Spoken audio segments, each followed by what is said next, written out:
Бидејќи имате апсолутната власт во Република Македонија, господице министерка, се извинувам, баш ќе ја следам реализацијата на овие два амандмана прифатени од ваша страна и кога ќе дојде буџетот, а тоа ќе биде не толку далечно време, ќе дискутираме точно за овие два амандмани кои што се прифатени, дали се реализира.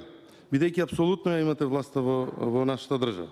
Зошто го бараме овој? Значи, можеби и називот се на самиот амандман е велосипедска патека од селото Балван до селото Карбинци, преку селото Козјак до туристичкиот локалитет Баргала.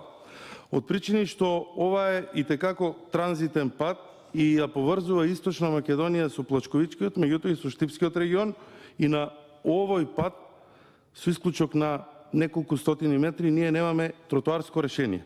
Така да, оваа велосипедска патека ќе биде искористена и како тротоар за движење безбедно на граѓаните од општина Карбинци и секако за туристичко-спортско искористување и на граѓаните од Штип, кои што се помасивно ги користат овие велосипедско-пешачки патеки за спортување и за рекреација.